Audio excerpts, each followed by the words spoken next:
again, this is Ben Hitchcock Cross talking to you today for Deliberate Indifference Wisconsin with Dr. Deborah Keither. We are here to talk to you about our Educators series. We are trying to do a series of interviews where educators, parents, people who are involved in the whole process are able to tell their stories, and then we look at that through the lens that we've talked about before, from the lens of employment, from the lens of the parent, from the student lens, and then of course from the citizen or democratic input here. So we're pretty excited about what we have lined up so far.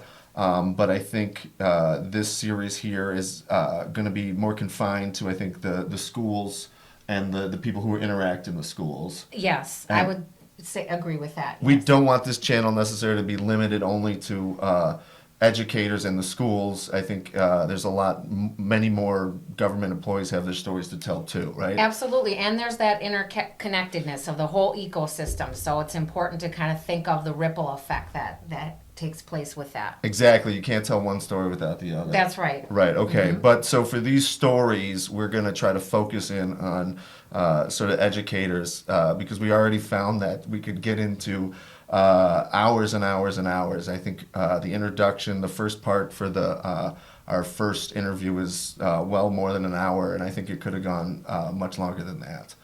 So with that, I'm going to introduce our first subject, our first educator here. She's Elisabeth Lambert. We had the chance to talk to her. We're going to present this in three parts. The first one talking about sort of the background of her education, her master's degree in curriculum and instruction, and sort of her experiences in education that then sort of formed her role as being a teacher. So we go there up to the first day of school. Then we're going to go on to the next, her actual teaching career. And I think as people watch, some of the things they can be putting in their mind are, and the themes that they can be looking for this whole ripple effect across those different populations we talked about is before Act 10 and after Act 10. Like, there is a cut in time there, and there's a lot of different thinking points that play out in these different scenarios that really impact how educators make decisions, how they are applying their learning in the school setting. And so that is a huge theme I think people should take note of as they're watching Elisabeth Lambert speak about her experiences. Right, and we're going to obviously follow up with as many people as we can on that, but that's particularly fascinating here because she's got a before and an after sense, and she's right there, while everything's going on in the Capitol and so forth. She also has a master's degree in curriculum and instruction from UWM, so we get to talk about her experience with that and her experience applying that knowledge as she develops her first curriculum to teach the classes that she's been assigned to. So that's pretty fascinating to see that journey, but also it gives us a lot better insight exactly what curriculums are, how they're developed by the teachers, and how they're developed sort of at the next level up.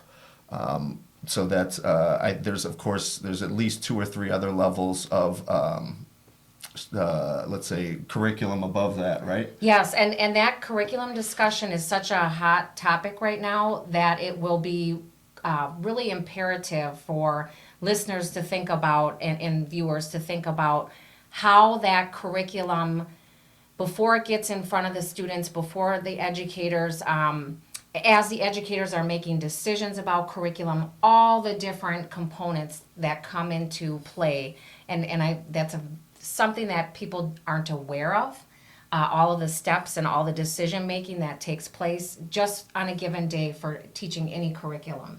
It's exhausting, and it'll be interesting to hear her talk about that. Right. Well, and so there's been a lot of, sort of developments in curriculum in the past 10, 15, 20 years, and certainly the way that we talk about it, certainly the way that it's developed. So that in itself is sort of is a fascinating journey to look at, and I think critical for understanding where we are today with the more sort of stringent and more top-down approach to teaching, to enforcing curriculum that we have today. And the difference between subjectiveness and objectiveness when teachers are expected to use their own judgment. I think people will be astounded by how much the system relies and pushes educators to make their own judgments. And then the slippery slope of when they do exercise judgment, the amount of advocacy and that professional has to put forth in order to exercise their professional choices. Yeah, and that's a perfect lead up for part two. But also for another theme I think that comes into this, which is training. And that's a question I think we're going to be asking everybody, which is how are you trained to do your job? Both in terms of your education, but in terms of for day one, how did management prepare you to meet both the expectations of their expectations, management's expectations, and the parents' expectations, and the public's expectations? Because certainly, we know that teachers are going to be judged and even going to be in the news based on what happens in their classroom, and especially for things that are largely out of their control. So that's sort of fascinating to understand what kind of support they have on day one. Absolutely, Yeah. yes, and it plays out more often than most of us realize. There are a million decisions that are made, and at any given time, if there's not that transparency, if there's not that training and support, then at any time there could be an issue that comes forth, and unfortunately that educator is right there in the middle of it. Right, and that's a good that applies I'm sure to all employees everywhere, but particularly government employees where there's so much scrutiny and so often hung out to dry. That's right. Right. That's right. And I think a final thing we're going to talk about that's going to come up time and time again is tracking, or as I call it, stratification here.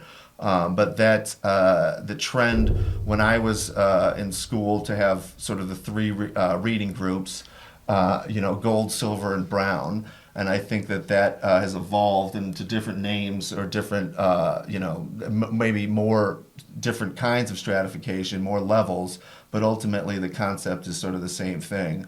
And I think the results are sort of the same where, the best students, whatever that means, get a certain level of the special resources, the special classes, and everybody else is sort of warehoused in classrooms that are just checking off the boxes and waiting out the clock. That's right. Those practices are still alive and kicking. It's just that in many cases the language has changed. There's more savviness to how it looks, Right. But ultimately they are the same practices. They're just called different things, and there are ways that it's a little bit more evasive in tracking them, but it's very visible. Anybody who's in the system can see whether it's calling something an AP course or an honors course, and there's a lot of overlay, but the practices are still the same old practices of what some of us have known as tracking. So that's a very good topic to be digging into. Right, and that's got layers of race, it's got layers of class, it's got layers of education and who your parents are, Yep. and connections in the school. It's got Socioeconomic status, right, yep. all sorts Yes. of things about that have almost nothing to do with who the child is or what their abilities are. Right. So that's that I think that's a really great theme that comes up in this discussions here, and hopefully we'll be able to really get in detail with that with Yeah. many more. And that, I think, brings us up with the final part of our introduction here. We hope to do many, many more of these, and certainly outside of Milwaukee Public Schools, but outside, of our connections and people like that. We're going to provide a way for you to get a hold of us, and we would really like. We would like to interview you if you would like to tell your story. That's right. The more we can hear about these things, the more everybody can collectively learn on how to better improve the system. And our students benefit when we do those things, and our children. Right. Mm-hmm. Yeah, that's the point of this channel, is that every everyone's story matters, and every bit of information helps when you're trying to analyze these things and what best to do for you. So, Yes. all right. You can't have enough information. You can't have enough. And Right. we really hope you enjoy this interview with Elisabeth Lambert. Thank you very much. Thank you. Hello again. This is Ben Hitchcock Cross talking to you today with Elisabeth Lambert. She's currently a attorney, but more importantly to us today, she is an educator who has worked at the Nicolet School District, among others. So we're going to talk today about her story being an employee of the school district and what that was like for her. So, as always, I'd like to start out with sort of disclaiming some things here. We are going to be discussing Wisconsin law, and although we're telling a story here, this discussion is not intended to be legal advice because it may or may not apply to your facts. Wisconsin law applies whether you understand it or not, so consulting with an attorney is often the best way to make informed decisions. So, Liz, how are you doing today? I'm well, thanks. Thanks for having me. All right. So just to start out, I presume you went to high school? I did go to high school. Okay, It's and good. can you tell us where you went? I went to Whitefish Bay High School. Okay, so that's in Wisconsin, obviously. Yep. All right, and is there anything highlights that stuck out for you in that experience? I had a great experience. I got a great education. Yeah, class of 2000. Okay, It set me up for some good learning afterwards. and let's just so people kind of have an understanding, what kind of let's say core classes were you required to take at that time? Yeah, it's sort of the standard English, math, science, social studies, and I wound up taking a lot of foreign language classes. I took French and Latin, and a lot of art classes. Okay, so and then I want to get into that because I'm sure you know that there's a lot of difference between districts here. Yeah, Right? absolutely. So we're talking about at the 2000s, Mm-hmm. what kind of extracurriculars were available to you at that time? Oh, an amazing range. I did a lot of sports, but I also was editor-in-chief of the literary magazine my senior year. Okay. I was a member of the literary magazine for 4 years, and that was, that was a really big piece of my social life at school, and also, kind of an amazing opportunity it was really well resourced in this very professional publication that we put together at the end. Something that's only kind of available in a district that has a lot of financial wherewithal. Okay, because I know somebody who was, I think, working for the yearbook at that district, and they said they've never touched a camera that was that expensive in the right sense then. Does that ring true for you? Yeah, I think that's absolutely right. Okay. Well, so that's, you said well-resourced, but we're talking like almost incredibly well-resourced here. Yeah, we had a lot of opportunity. Okay. A lot of really great opportunity. I mean, our science labs were incredible, doing really sophisticated experiments, dissections, all that kind of stuff. All these, I felt like it's the same level of resource that you could imagine seeing in many colleges. Oh, okay. Wow. All right. And so, and you were there all 4 years. I was there for 4 years, yeah. Okay. And that sets you up, I assume, to get a bachelor's degree. Yeah. Okay. So then, we're also going to talk about, well, I guess let me just step back on your experience. Was there anything in terms of, can you speak to how any issues with race or any issues along that time in terms of as a student, did you have any experience with those issues at that time? There were very few students of color in the school, and I took mostly, honors and AP level classes, and the classes that sort of fed into that track. And I would say that my classes were overwhelmingly white, and I took very few classes that had students of color in them. The one exception was I actually graduated a semester early, and that meant that I had to double up on English classes in my junior and senior years. And so there was the AP classes that I was taking, but then the other classes that were available to me to take at the time was an American Lit class, which wasn't formally tracked, but it was kind of informally like the de facto lower track English class. Right. And that was the class where I read African American literature, and that was also the class where I had the most African American classmates. And it was one of the best classes I took in high school, to be honest. I mean, it was a fantastic learning opportunity. But what was kind of, and I loved the teacher, and it was really shaped by a lot of what we read. But it was kind of revelatory, seeing that there was, this other, demographic group of students in the high school that I almost never interacted with because I had been, sorted into a track that was pretty insulated. And, even there were some classes that weren't, formally tracked, gym or study halls or whatever, but because so many of the kids who were in the honors level classes were taking the same group of classes and they happened to be in the same place in the schedule, it meant that the places in your schedule that were free for gym and study hall, you also had at the same time as all the other kids in the honors track. And so there's even those places that aren't formally sorted, there's still sort of as a practical matter, you wind up swimming in the same water as this small group of kids and just passing right by a large population in the high school. Right, so this stratification is nominally about achievement, but it also happens to be along race lines as well. Is that was your experience? Yeah, I think that for a host of reasons, probably some implicit bias being one of them, there were not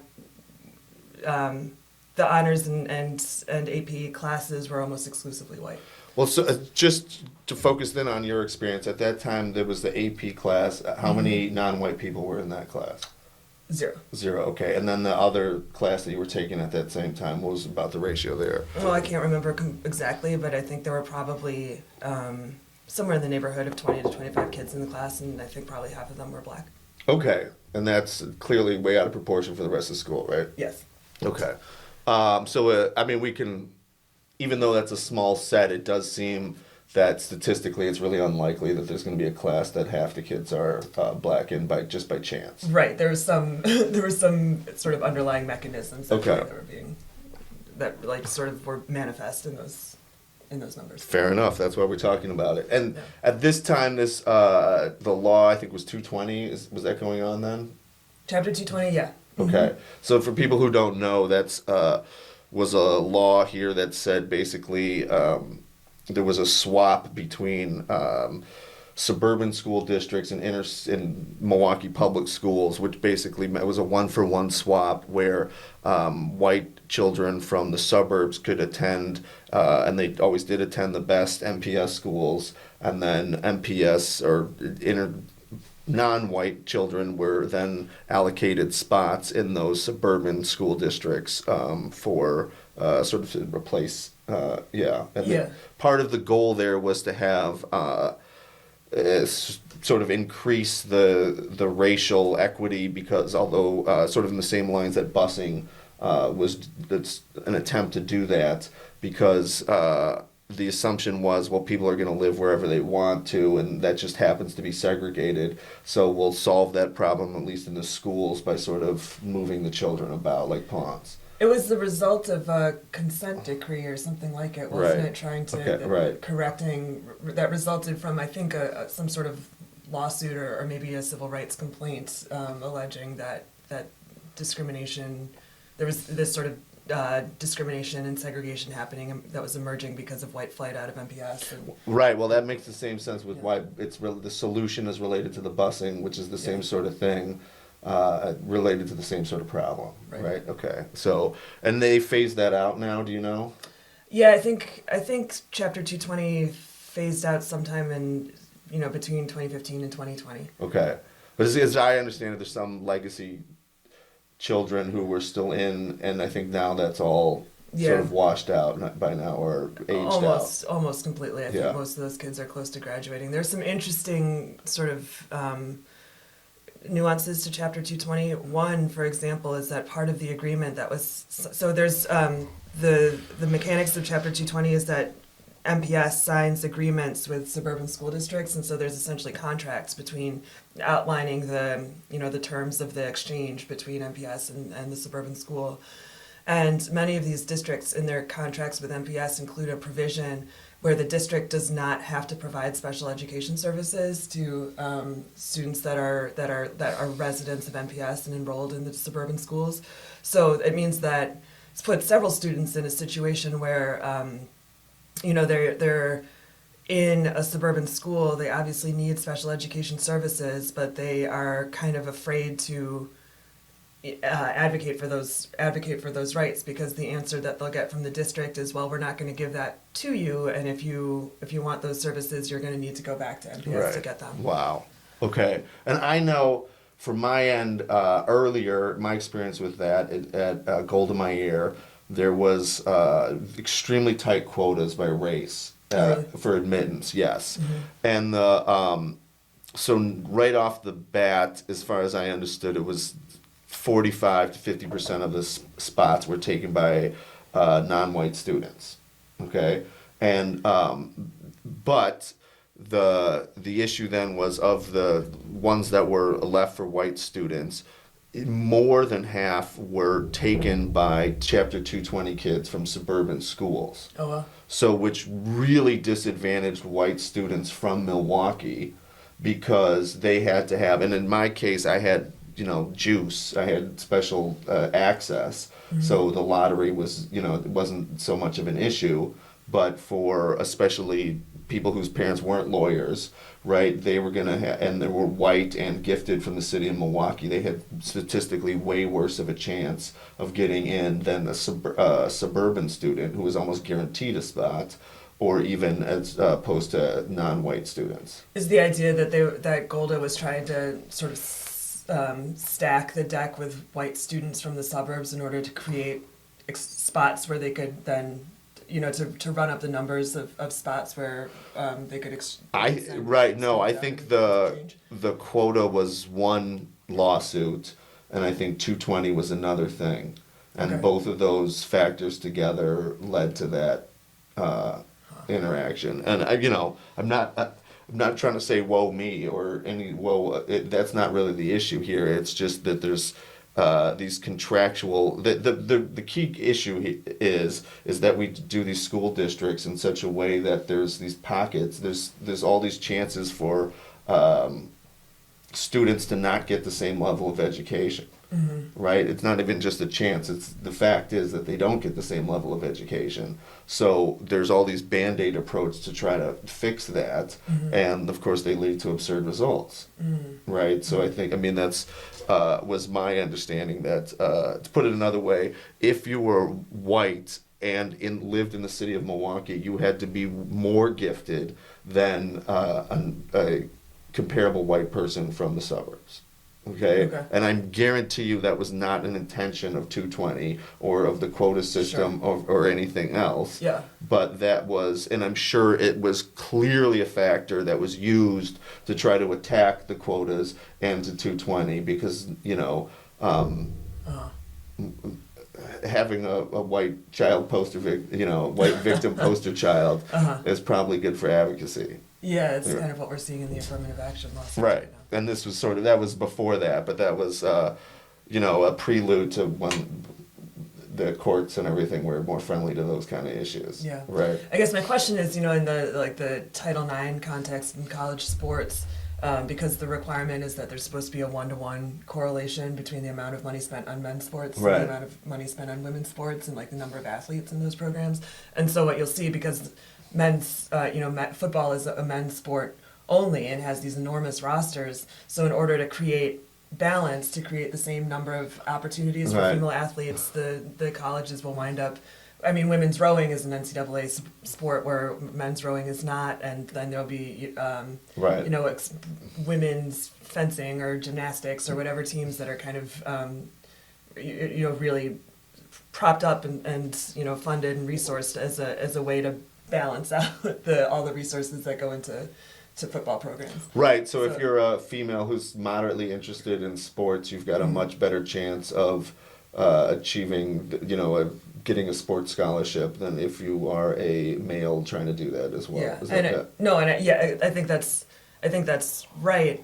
and this sort of range of programs and different types of sports that are available to women and all that's broader. And I'm not saying, I think that women's sports are fantastic, and I think that creating opportunities for women to compete on par with men is fantastic. But it is kind of this, when principles of equity that the law creates kind of bump up against realities of, for example, men's football programs being very popular and big money drivers, and also really needing a lot of athletes and not a lot of resources. It kind of yields these weird behaviors, like weird Right, and behaviors by perceptions that institutions. women's sports aren't real sports and things, right, that exists, and no amount of shell game is really going to, especially if it's not addressing that issue head on, is going to change that Right. behaviors. Right. And so the analogy that I'm trying to draw here, and this is speculative, I don't know, I don't have facts in front of me, but is if the agreement between MPS and the districts is a 1-for-1 exchange of students, and there's only this small number of MPS schools that are, a white student from the suburb would consider attending. Right. And, MPS is motivated to take advantage of the 220 program and have its students attend other, go out and attend other schools. That it seems logical that one of the outcomes of that might be that white students from the suburbs displace students who are residents of Milwaukee at one of the most desirable programs in Milwaukee. Right. Well, and if we can just pause here, because this is what, we've done a lot of this analysis here. This is the government putting this rubric, not trying to solve the problem organically, trying to make a straitjacket approach, if you will, one size fits all.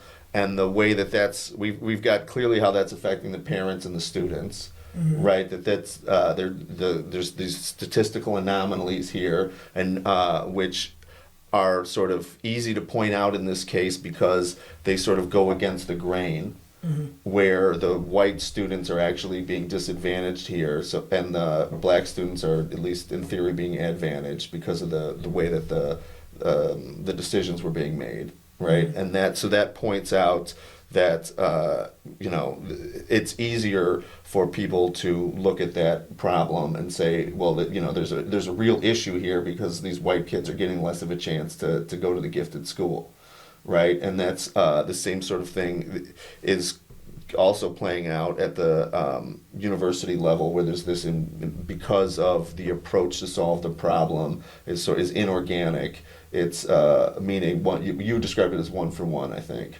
That is creating that same sort of imbalances there that sort of incentivize strange behavior. For example, women who are super into rowing to go into the, not otherwise have any contact with the river or an oar, to all of a sudden go on the rowing team, right? Right. So yeah, I mean, just to kind of put a point on that, I think the deep issue here is that segregation is real and white flight is real, right, and that right. school funding in Wisconsin is not equitable, and MPS is trying to, educate an enormous number of kids who are dealing with serious needs on a shoestring budget. And so, and I think this issue of maybe white students not having equal access to white students who are residents of Milwaukee not having equal access to the whatever sort of opportunities in Milwaukee, being crowded out by the suburbs. That's like really that is just like a tertiary problem, right? Like that's something that has spun way out from the core issues of. Oh yeah, and I think we're highlighting that, but it's. We're also highlighting that issue here where that there can be systemic racism against African Americans for years, and that people that doesn't necessarily move people. But if it's affecting young white males in the city of Milwaukee, it's a different reaction too. Right. I think we're sort of highlighting that, how that's. There's this existing issue, which is white flight and unequal school districts, and this approach, instead of, because this is, I think, to bring us to the third thing about democratic input here, instead of the normal levers of government. The school district at that time was not dealing with it. The mayor that time wasn't dealing with it. So what happened was that lawyers got involved, and they started bringing it as a due process issue. Yeah. It was, right, so that children are not getting access to education. They're not getting what they need. This basically, it's not equal. Mm-hmm.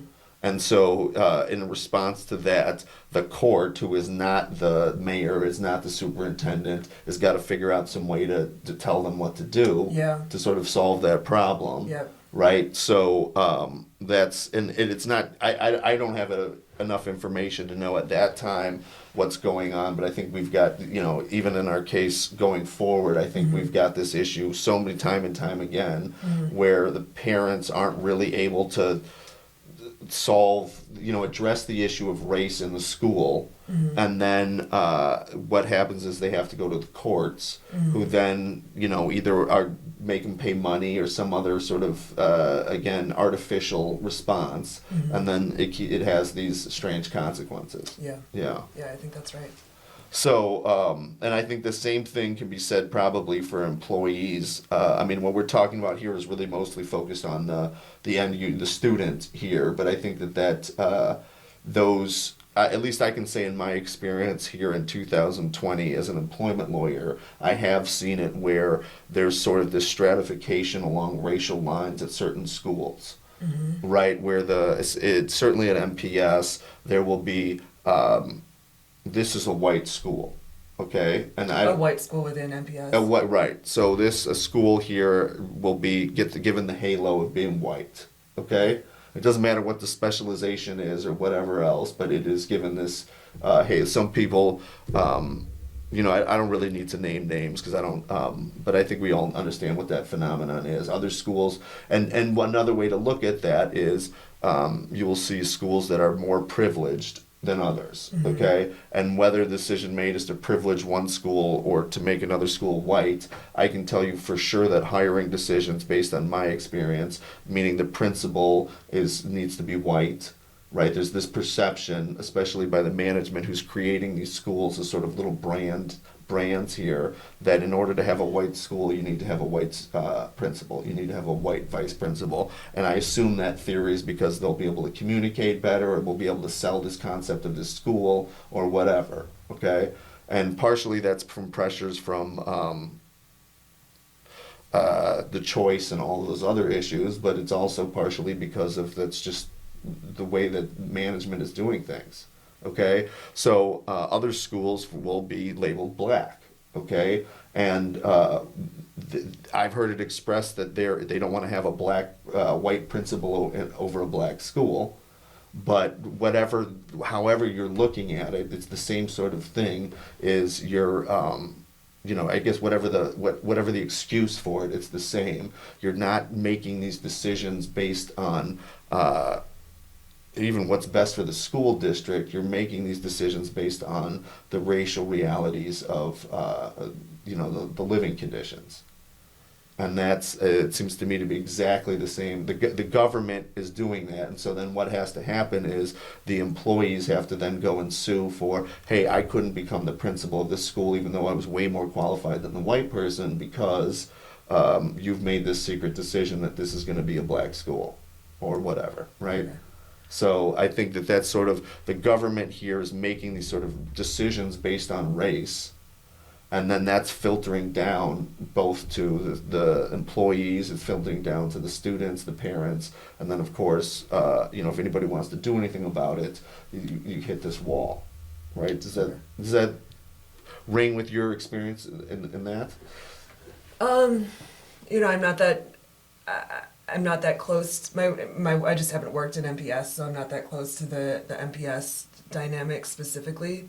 I have worked in a number of school districts where, it's sort of districts feel pressure to hire an administrator or a leader of a certain race in order to respond to there are a number of school districts where I've worked where the administrative structure is almost completely white, and where there's a significant portion of the students who are not white, and who really don't see themselves reflected in the school leadership or in the teaching staff at the school. And that creates imbalance in those kids. In some ways, I think it diminishes those kids' educational opportunity because they're not getting to learn from people with whom they can, share certain experiences. But then I've seen these districts kind of rush to hire hire people of color for administrative roles. And in some of these cases, there's been a ton of backlash, or people are kind of put in place to, be like the public face of the school district's equity efforts or whatever. But there's not a lot of support, and the initiatives that they try to develop are undermined, and so it's. And there's in some cases there's sort of a suspicion or a backlash from the community, especially in the last couple of years of this sort of heightened culture war, racial conflict. Right. And so that is something that I've seen happen quite often is people of color kind of placed in public-facing positions in a school district in order to kind of shore up the school district's equity bona fides, and then those people of color being undermined or sort of left stranded in ways that are pretty damaging. And would that be inorganic, the way that those decisions are being made? Is that a fair way is there a better word for that? I think inorganic is a fair word. It's a pattern, certainly in my work, is students of color bringing some sort of a discrimination claim to the school district's attention, whether it's through, usually it's through administrative processes, either a complaint within the school district or itself, or some sort of involvement with the U.S. Department of Education Office for Civil Rights or with DPI. So the school districts, or there might be just some really assertive community advocacy, parents showing up at school boards and talking about racial issues, racial inequities in a way that kind of puts the school board on notice that it's got an issue. But then the district's response is to kind of scramble for a Band-Aid solution, right? And so hiring a director of equity and sort of installing them in the school leadership is one performative way for a school district to show that it's paying attention and doing a reasonable job of addressing the issues. And just the way that the law is structured, districts are generally not. The standard isn't really for a district to be absolutely fair. The standard is that the district has to sort of show that it's trying to be fair. And that's the sort of the 2020 version of busing. Yeah, kind of. Okay. Yeah, another big thing that districts will do is kind of hiring equity consultants, and these are businesses that often have sort of developed programs that they'll come in and use more or less identically from one school district to the next. They'll have like a series of conversations or modules or trainings, and the community will go through them. And again, it's the districts might get some talking points, and there might be some changes that come of it, but at a deep level, the dynamics aren't really shifted. And so the folk, my clients, students of color who have brought complaints to school districts that have resulted in districts doing things like hiring equity consultants or installing directors of equity within their administrations, it doesn't often yield sort of changes in the experience of the students who brought the claim that initiated that process, right? Like I have clients who were complaining to their school districts 4 years ago that their students were being harassed and called racial slurs and experiencing disparate discrimination, and the school district did all this stuff, installed an equity director, brought in consultants, and yet 4 years later there's still racial slurs happening, pretty routinely reported in the news in that same district. Well, let's back up 1 second here, because I think I'd like to then now bring you back to how you got into education. Oh, sure. So educators have a license, right? That's the big thing that separates me from them. And if you can explain how you got your educator's license in Wisconsin. Sure. So I went to college and got my bachelor's degree in English, and that not planning on becoming a teacher at that time. But a couple years later, I did make the decision that I wanted to teach high school. So I moved back to Milwaukee and enrolled in the teacher education program at UW Milwaukee. And if I can ask you, about how old were you then? I was in my late 20s. Okay. Yeah, 28. So, but this is this is an informed consent decision for this isn't like something you had wanted to do forever. You had thought about it. You had, how did you come to this conclusion? Let me ask that. Sure. Well, I was from Milwaukee. I had actually gone to started at grad school in California. I started a PhD program because I wanted to be a Shakespeare professor, and then I had this it was a tricky time in the academic job market, and I also had this recognition that the job of Shakespeare professors often boils down to reinforcing the elite status of already elite people. Okay. And it didn't really align with my values. So I moved back to Wisconsin, which was home, and was looking for, how to move ahead becoming an English teacher. And there's, a number of universities in the state that do teacher education. UWM was one of them. They had a post-baccalaureate program for educators, which means that people who already had bachelor's degrees could enroll and do the coursework to essentially get a second major, sort of added on. I always thought that sounded a lot fancier than what you just explained that to me now. Okay. Post-baccalaureate? Yeah, so you're describing that as a second major. Kind of. I was in class with undergraduates who were getting teaching degrees, but I was, I didn't have to do like the broader coursework. I didn't have to take distribution requirements or anything like that. I was just doing the coursework to meet the requirements of Wisconsin teacher licensure. And about what was the age gap between you and those the rest of your cohort? Yeah, I was in my late 20s. Many of them were sort of undergraduates, like 20, 21, 22. Okay. And so for me, it wound up being about a year of just coursework and then a year of student teaching. And I also enrolled at the same time in a master's program to get my master's degree in curriculum and instruction. And so as I was doing my student teaching, I also wrote a master's thesis and got that credential as well. Okay. Where did you do your student teaching? In Milwaukee Public Schools. So I student taught for the fall in a middle school and in the spring in a high school, both in MPS and in the spring. What was the middle school? The middle school was called Metcalf. It was a K through 8 school located out on North Avenue and 35th Street. Do you remember who the principal was? I don't. Okay. And how about the high school? The high school was Rufus King. Oh, okay. Do you know who the principal was at that time? I can picture her face, but I can't remember her name. Okay, and for those of you who don't know, Rufus King is, let's say, almost always the top high school in Milwaukee. It's an elite school in Milwaukee. Yeah.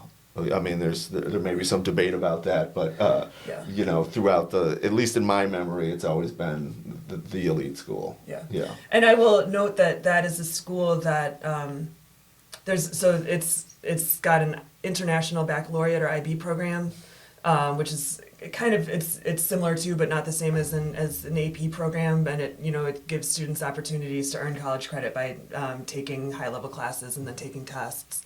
It has that program, which I think some proportion of the school is enrolled in, and some kids take some IB classes, but not all IB classes. And then there's also like a regular education sort of level within the school, and so some of that same dynamic of tracking The stratification. Of stratification does happen there, and I taught while I was student teaching. The classes I taught were all at the IB level.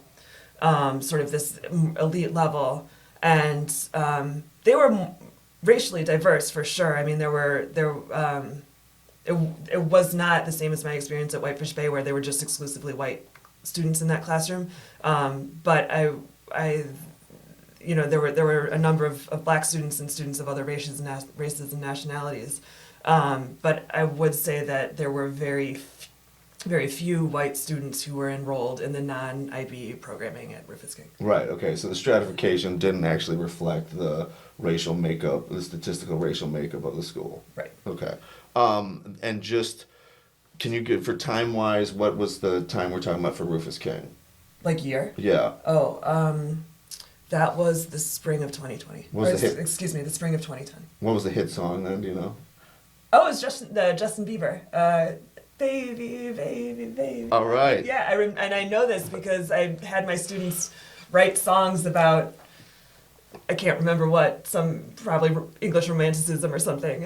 And I remember I have a student who I can picture in my head in front of that classroom singing about English romanticism to that tune. It always amazes me how that, you know, the hit song sort of triggers a memory there. Yeah. So, yeah, okay. Yeah. So, taking the Justin Bieber era, Rufus King, and the Whitefish. Oh my gosh, I almost said White Folks Bay. I probably will just say White Folks Bay. High school of your experience. What can you just compare the resources? Well, it's a little bit hard for me to truly compare because I only intimately knew the Rufus King English department. I didn't know the other departments. I didn't know what I don't know what the experience was like in the science Fair classes enough. or the math, that kind of thing. The classes were quite a bit larger at Rufus King that I recall. I mean, my classes in the late 1990s at Whitefish Bay were classes of maybe 21 or 22 at the max, and I remember having a number of classes that were really pretty small, 16 or 18 students. Okay. And at Rufus King, I had classes of 32. So you're already like twice as much contact with the teacher, just statistically speaking. Yeah. And like the amount of time that the teacher's able to spend commenting on your Okay. on your test and whatnot. Feedback. You're getting twice as much feedback in Whitefish Bay. I think in that's theory. right. Yeah. I think Okay. that's right. Because but you're not able to say that they had the computer lab was the same or anything like that. I can't say that. That's fair enough. Okay. So but that's a pretty telling statistic right there, just that 2-for-1 ratio. Yeah. Yeah, okay. So and about how long were you at Rufus King? I just students out there for one semester. Okay. All right. Well, that still was enough of a experience. And that was your core experience with Milwaukee Public Schools? Yeah, the student teaching experiences. Yes. Okay. Yeah. And I mean, I do have my daughters go to Milwaukee Public Schools now. oh right, yeah, but I mean, and you were more or less an employee as a student teacher. How does that work? Yeah, I mean, I wasn't getting paid. I was getting credit, but I taught 3 class periods a day, and I with the supervision of mentor teachers, who I will add were phenomenal. I had the most, both at Rufus King and at Metcalf. I learned from some spectacular educators. Just from a legal point of view, do you Yeah. know, because I think a lot of people are curious who a student teacher is working for, right? So they're working for credit, not for money. Yeah, Is that true? the student teachers is still an enrolled student at their school, and they're paying tuition. Okay. And they are assigned to a mentor teacher who will supervise them. But the student teacher is, I mean, and this is 10 years ago and it may have changed. Sure. But the student teacher is responsible for designing curriculum, designing day-to-day lesson plans, and implementing and with the supervision and input of the teacher, and certainly aligned with whatever the department has decided about curriculum. But so at that point as a student teacher, how did you know what you were supposed to do for curriculum? Well, I think those were different times in some ways because, for example, I taught a British authors class where there was an assigned curriculum, there was a textbook, and I just thought it was a little boring and it was very white male centric. And I basically pitched to the teacher that I wanted to teach Things Fall Apart, which is an African novel, but it's a novel about British colonialism. And who wrote that novel? Chinua Achebe. Okay. Yeah. Thank you for that. Yeah. Okay. But we taught it sort of concurrently with Heart of Darkness, which is a British Oh, right. novel. That's a sort of a very I mean, even though it's attempting to look at sort of the colonial experience, it's very Yeah. white-centric. Yeah, Right? yeah. I mean, it's fair to say. Exactly, it's a Yeah. colonialist lens on colonialism. Yeah, right. And okay. so, We're sorry we did it, sort of thing. Ish, yeah. yeah. Yeah, ish. Okay. We were like, we couldn't help ourselves. Yeah, Yeah, yeah. okay. So anyway, though, that was the teacher that I was working with was like, yeah, do it, and gave me that latitude. So I put together that unit and taught it as a student teacher, and it was great. Do you know that teacher's name? His name was Tom Beal. He's superstar.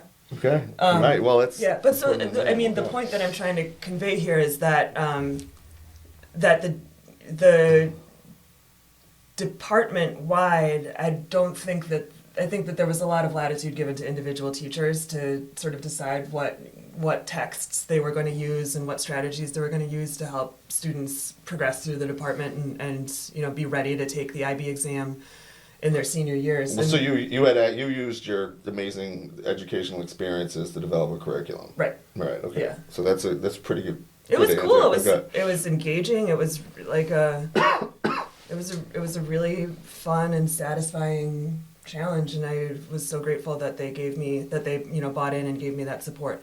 I do think that the trend in the last 10 years has been much more towards sort of Oh yeah. homogenization and districts being very directive about what texts get taught and what at what time, at what phase in the student's progress. Well, through it. so at that time you're in the curriculum. You're doing your curriculum instruction master Yeah. simultaneously, right? Yes. Okay. So, I mean, that obviously is influencing how you're creating this curriculum, right? Yeah. Okay. Yeah. And can you just explain to people what a curriculum is if they don't understand? Because I think it took me some time to figure that out, to understand that concept. Yeah, so I think you start by understanding that you set goals for your students, right?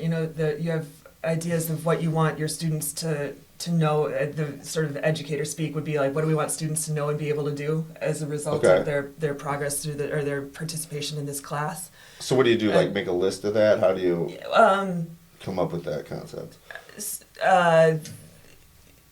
Generally, it starts with more and more. It starts with state standards, Okay. or either the state has articulated some standards, or the school district has adopted standards, or there are some of the professional organizations like the National Council of Teachers of English have lists of standards that they develop. So there's sort of like a professional. Sure, but consensus in your about- class, right, Yeah. that we're talking about the at Rufus King. Yeah. Okay, and so you're saying I want to teach Things Fall Apart. Do you start with that as the No, no, concept? no, Where do no. you start? What's the first thing you No, start you with? start with. So I want students. Oh, and at Rufus King, actually, it was mostly driven by the IB program. So like the IB articulates certain standards. So you've got you've got to learn like this list of different essay structures. You have to learn these different literary concepts. Okay. That kind of Are thing. we calling those concepts? What do you call it? Goals? What's the? That you could call them outcomes, maybe. Outcomes, yeah, But okay. so you start by identifying the outcomes that you want for the class, and then the curriculum is like the set of, texts, but also teaching strategies and assessments and just like the set of kind of tools and practices and materials that you put together in order to help students achieve whatever The those outcomes. those Okay. outcomes are. Because Yeah. that's when I think when I first was getting into that concept of curriculum, I figured I understood as a textbook. Yeah, no, that's often how it's talked about, right? Right, and I think that's also, or the syllabus. I think though the textbook plus the syllabus, bam. And I think I've grown to learn that that's what the textbook companies want you to believe. But luckily, and I think that this is something that's amazing to me, is that in terms of educational science, that has progressed tremendously over the past decade, but also with this sort of strange concept of the state standard, the outcomes are driven by the legislature more and more. Meanwhile, the ability to talk and describe and give teachers sort of the backbone that they need to develop this is also advancing at the same time. So there's both sort of an education, how we know how to talk about these things is is expanding. Meanwhile, there's the straitjacketing that's happening. Right. Right. Okay. But this is all those trends that I'm describing there. I think were going on at that time, but they certainly weren't as clear as they are today. Was that fair? I think that's fair. Yeah. I mean, I think also when I was teaching, huge parts of my practice were about, supplementing whatever, we did have a list of texts that we wanted students to work with, but part of it was also driven just by what resources we had in our school, Right. book I mean, club and stuff like that, what texts we had available that we could use with kids.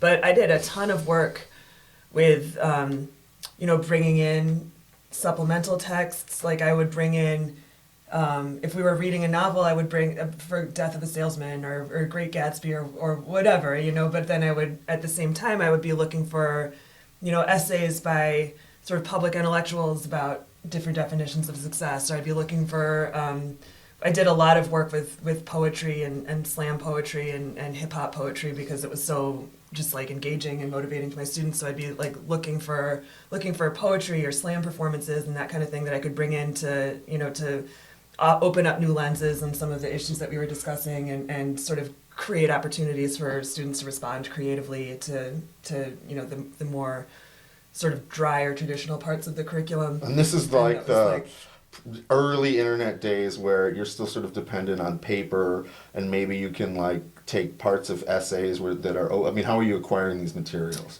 So yeah, I taught from I was in the classroom from 2011 till 2015. Oh, okay. And so, yeah, a lot of, I would do, YouTube videos of poetry performances or sometimes I did a lot of work with like annotation.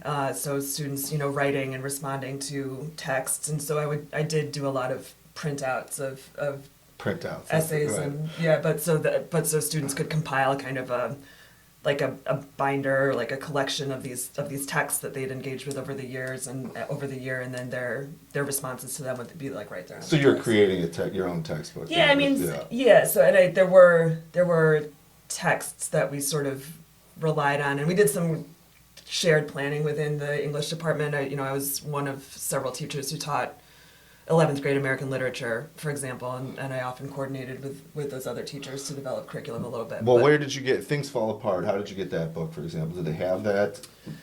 At Rufus King, they actually just happened to have it. Okay. And I believe at Nicolet, I think they had it. I'm not sure. I might have requested that we purchase copies. Okay, and I assume as a student teacher, you're just taking whatever you can get. You're not making any special requests or anything like that. Right. Okay. Well, great. So just moving our education experience on a little bit here. You're done with student teaching. What happens next?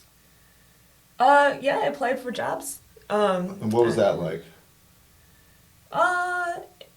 It was, so I got my master's. I was pregnant, so I took a year off because I had my daughter in the time between when I... So we're like 2012? This is 2010. 2010. Did Act 10 happen? Yeah, and so I student taught in the spring of 2010. I took the fall of 2010 off because I was pregnant. My daughter was born the very beginning of January 2011, and then right then was when Scott Walker took office and Act 10 went through. And so that was like my daughter's like very early babyhood. I mean, I was driving out to Madison several days a week and walking around the Capitol with my daughter in the baby carrier, and it was it was kind of cool because teachers that I knew from all over the state, I saw so many friends there, and I saw the people that I'd student taught with at Rufus King, but that happened. Did you see President Obama there? I did not see President Obama there. I thought he was going to put on a soft shoe. He didn't show up, huh? I didn't see it. Okay. But then what was interesting was that happened, and then all these senior teachers left the profession. And so was Hillary Clinton there? Not when I was there. It wasn't? All right. I didn't know about that. No, dang it. If only Hillary had showed up. It was I'm sorry, I don't mean to belittle that experience because that was a thing, but there was some promises that weren't kept, so I just want to highlight that. So anyway, what I want to share is that I was hired at Nicolet that spring to start the following school year, and I was hired as one of a group of like, I think 9 or 10 teachers, like early career teachers that were all hired at the same time, and we were hired en masse like that because there had been this en masse exodus Right, okay. because of Act 10. That's what I was. Okay, so you were the beginning of The post Act 10. Yeah, okay. Teaching pool. So you started at the beginning of the school year. Or when did that? Yeah, it Okay. started. I started in the fall of 2011. And as a new teacher, when does your school year really start? It started in August. Yeah, we had like there was kind of, because there's so many of us that were hired at once, they put together like a week of orientation that they presented to all of us. And then department meetings and starting to develop curriculum ahead of the beginning. And what was your title at that point? English teacher. English teacher. Okay. Mm-hmm. At Nicolay. Mm-hmm. Did you get any other offers, or why did you pick Nicolay? Nicolay was by far the most generous offer. Okay. Yeah. Okay. And you were, let's put it like this. At this point, you were licensed. What was your license for? Where were you licensed in? I was licensed to teach English. I think it was like a 6 through 12 Okay. license. And it was kind of a provisional, just like the way teacher licensure works for the first several years. It's kind of a provisional license, and you have to do this, reporting every year Huh. to show that you're doing the right things and progressing adequately. Was that license the pre-probationary period was just the getting that license? Was that straightforward? Is there any issues with that? No, it was pretty straightforward. I mean, and UWM, the teacher certification Right. program there, like really held our hands through that, and so it was just kind of show proof of coursework and then proof of successful completion of student teaching, and there are probably a couple other things that I can't remember. But then, so you applied, you got some offers, you took the Nicolay one, Mm-hmm. you show up in August. Mm-hmm. Let's, because I think this is always a big question that parents sort of have, is what, you show up on August, they show you where your classroom is, how do you know what you're supposed to do? What's your training like? That was challenging. So I was told, okay, you're going to teach freshmen and juniors and seniors, and like here's the freshman. They said here's the freshman curriculum, meaning here's the list of freshman texts, and here's the junior curriculum and the senior curriculum. But the school, What did that mean to you at that time? Well, it was kind of overwhelming. I remember one thing that it meant to me. Looking at the list of texts that I was being given, I remember thinking, this is so old-fashioned. This is so stuck and. Okay. Just and- because of you've explained how you've got this eye out for white-centric sort of Yeah. text, right? But Yeah. is that what the main I mean, criticism was? Or was overwhelmingly white-centric, but also like really stuck in sort of. So there's different ways of. There's different ways of reading. There's different. We call them critical lenses. Is like Okay. one way of talking about it. Like different critical lenses that you can put on literature, and so you can look at things through the lens of what we might call new criticism, which is sort of developed in like the 1940s and 50s, and it's like we're looking at texts as like isolated, self-contained things, and we're looking at how they're constructed, and we're looking at the literary devices that are used, and that that kind of. If you spend a lot of time learning to recognize metaphors and distinguish them from similes, and talk about like lyrical poetry as a genre distinct from whatever, that's probably a new critical training.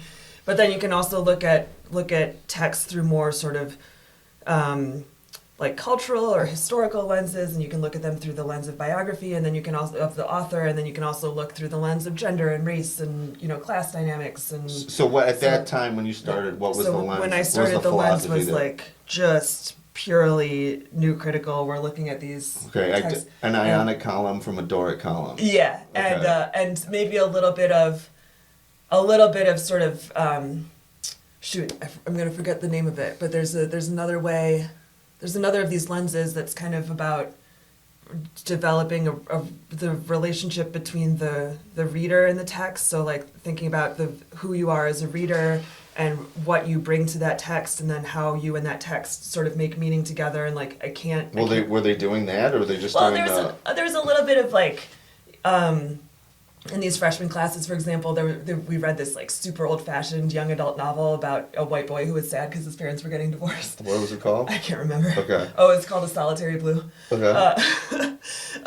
And so there was a little bit of like, talk about your feelings about your family, and then like look at this text. So that there was that stuff, but so it really did not align with how I wanted to, like, what I wanted to do and be as a teacher. And like I wanted to be part of really empowering students to be creative and critical, and to read the world critically, and that kind of thing. So I did, and for early career teachers, everything is overwhelming and everything's a little bit ham-handed. But in my ham-handed way, I did try to.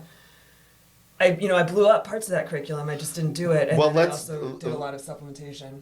So before we get to the reaction, I just want to, because I don't think I understand. Did they just slap down an 8.5 by 11 list of books, or what was? No, it wasn't like that. It was like, do whatever you want, but also here's what we have in place for you. Okay. And so how was the curriculum communicated to you? Let's start. It was like the experienced teachers in the department and the ones who had already left would be like, hey, here's my course schedule, and like here are some of the materials that I use. Like when I taught the Odyssey, like here's my folder full of mimeographed worksheets that I used to teach. And is management saying, go talk to these people? How do you know to go talk to? No, I mean, it was supportive. It was like the established teachers within the department were like, hey, we're going to help you, new teacher, by sharing materials with you. So here's what we did. Did you have to go ask them? Did they come to you? No, they came to me. Okay. But the thing is, and I would say that overwhelmingly, like people, they weren't being like oppressive of me or whatever. They were like, do whatever you want, more or less. Well, if we can just pause for 1 second, though, okay? So you show up on your first day, okay? Mm-hmm. You've got a head full of student teaching. You've got your license. Mm-hmm. In theory, you're ready to teach, but you've never actually taught in a high school before, right? Okay? Yeah. So besides the things like how do you know about hall passes and stuff like that, let's start with that. How was that information communicated to you? Do you know what I mean? I don't know if they had hall pass, but how did you know what the rules for the students were? I mean, I think we got copies of the student handbook or something. Okay, and did the management give that to you? Yeah, we did. I can't remember exactly, but we did some like orientation stuff. But it's like I definitely felt like I was sort of leaping into a situation with very little information and figuring a lot of stuff out on that. I think there's no doubt. But let's try to figure out then, what about discipline? How did you know about how you could discipline a student? Well, there was this, we did get some training on it. It was very weird. I remember, and this is like one of those early career teacher things, that I was told. I remember being told that if I had a disruption in the classroom, there was like a red button that I was supposed to push, that I could like call someone from the office and they would send somebody down.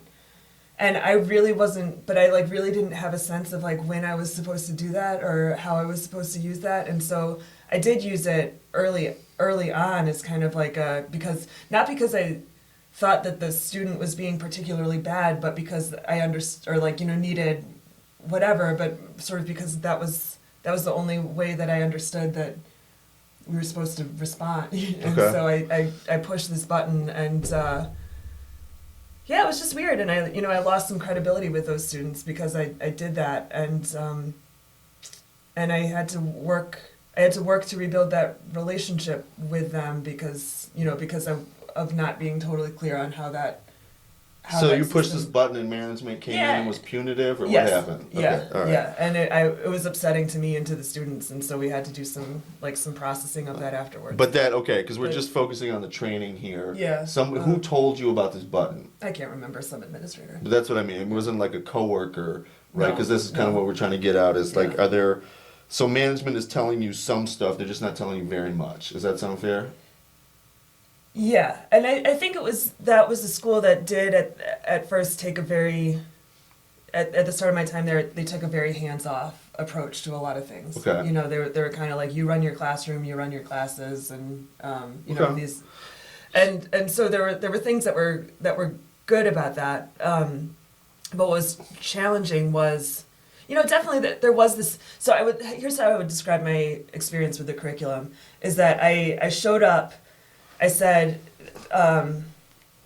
the people said to me, you know, supportive colleagues in the department, but they said to me, okay, here's what we have been doing in these classes that you're teaching. Feel free to use it. And I looked at the documents and I was like, oh, I'm not doing this. And the documents So then are they lesson plans or? It's sort of like a list of texts Okay. and like you know, some mimeographed. And that's worksheets coming stuff from like your that. peers at That's that coming point. from my peers. I Okay. looked at it. I was like, not doing this.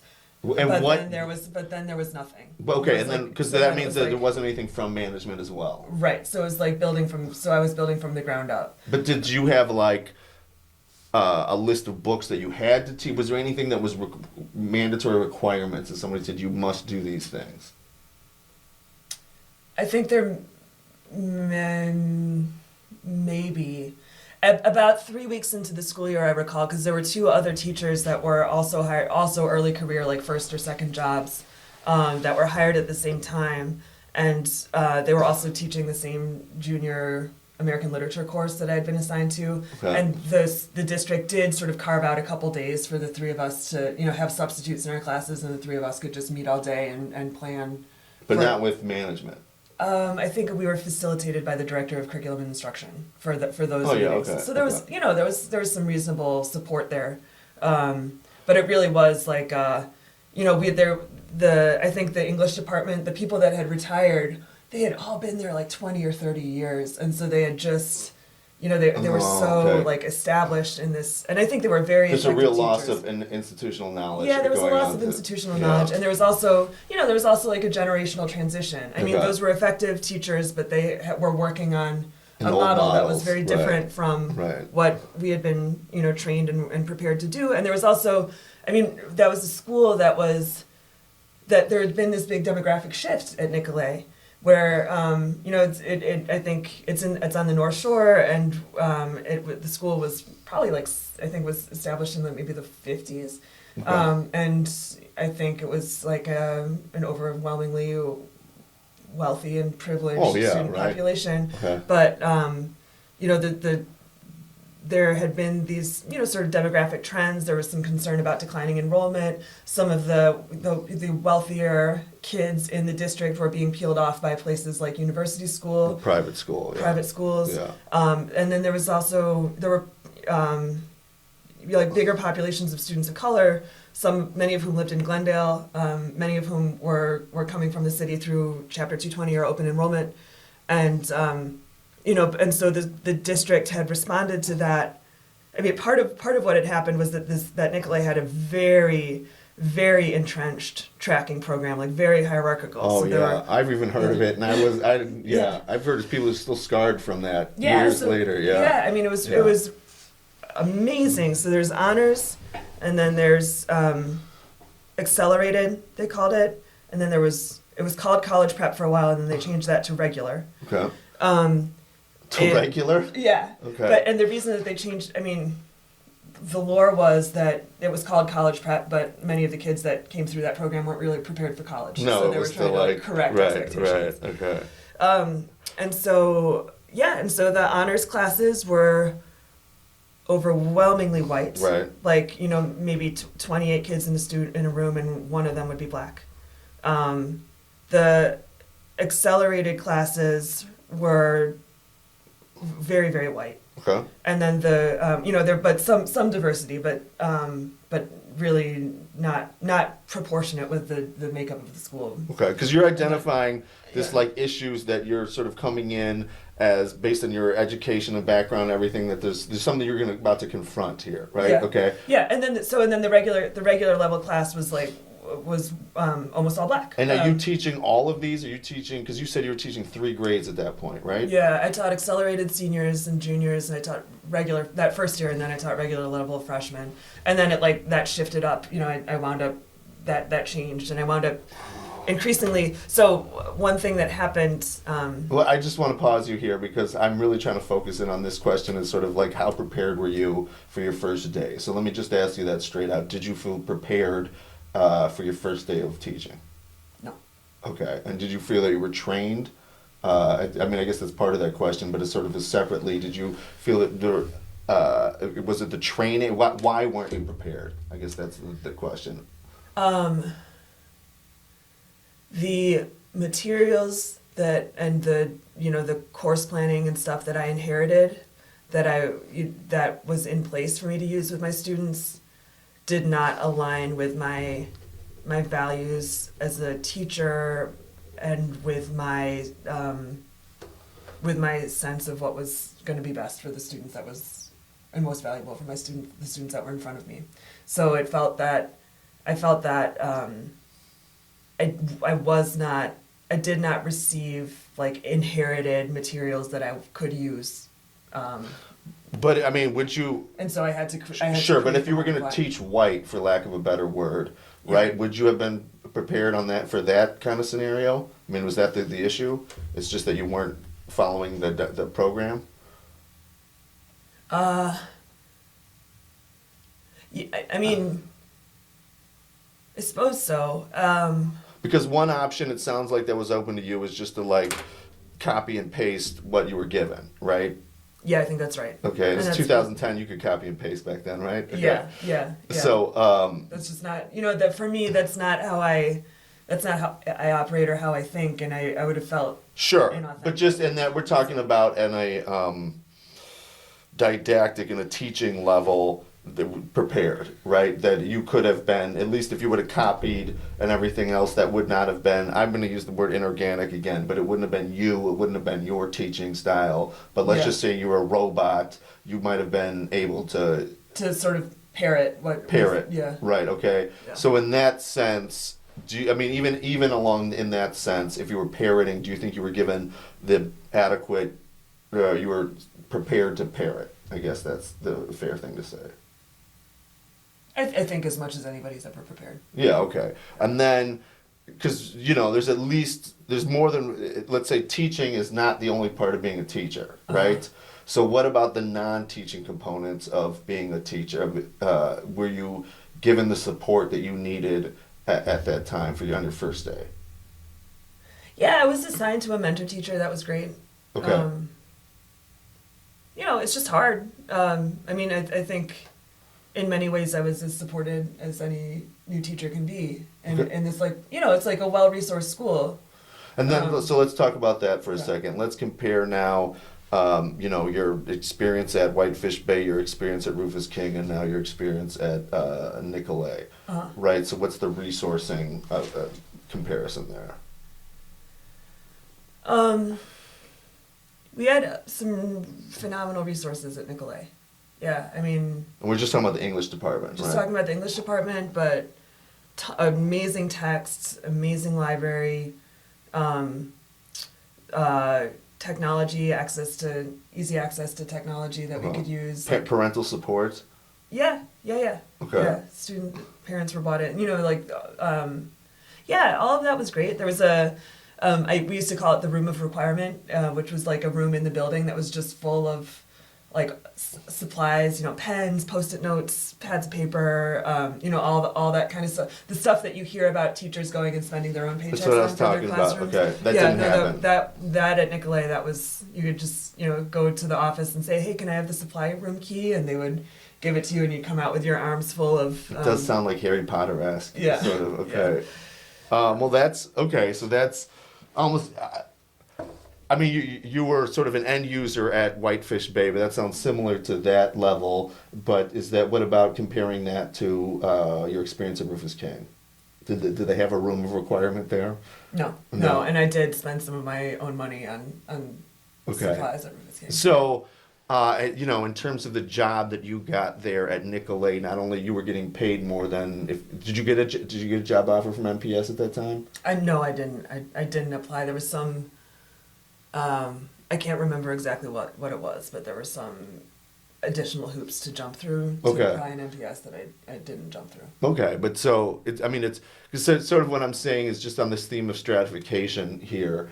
As a teacher, you're also being stratified in that sense because, from an employee level, because the pay is better, the students are presumably better, the parent buy-in is better, and also the resources and what they're putting behind you is going to be better than than it was at Rufus King, just for example. Yeah. Right. So not just some of the reasons, but all of the reasons for your profession are really pushing you towards, if you've got the opportunity to do that, if you've got a great background and, things like that, you've obviously got good degrees and so forth that put you above the ordinary teacher, right, at that level, that then Nicolay, in other words, is going to get better teachers. Sure. Yeah. Yeah, you think that's fair to say based on your experience? I feel like I'm being deposed. That's fair. Yeah. Yeah. Yeah, I think Nicolay, they were very committed to recruiting the sort of top tier teachers in the state, and they did that through salary and by sort of talking about the quality of the teaching experience, making it a good teaching experience. Awesome. Okay. So that's, and one part of the way we're looking at that is that's fantastic for you, as long as we're not looking at, if you're really ready to teach whites and you're ready to copy and paste the curriculum and you're sort of willing to fit in that mold, that's almost ideal, right? Yeah, I think that there are a lot of teachers who were really, really happy. I think Nicolay is a school that wants teachers to stay, to make, they called themselves a destination school district. And the idea is like you want to recruit the best from the state and then keep them there for the long term. Hold them. Yeah, and so for me the challenge was that there were these structural, institutional, racial disparities, basically. And that's a perfect segue, and I think we're gonna pause here for a second or two. Okay. And we're gonna continue that discussion in part 2. Okay. Okay. All right. And so that's just to set that all up for everybody here. We're talking about these are going to be the actual challenges of working at the Nicolay school district, especially with somebody who's got this background, not just aspirationally, but sort of educationally, to not teach white and to give all the students an education that's sort of reflective of who they are and how they're going to understand and what goals they have in the world. Yeah. Right. Okay. Yeah. So that's sort of that seems like an amazing goal, and let's sort of see how that works out in real life. Okay, that'll be for part 2. Sounds good. Great. Thank you.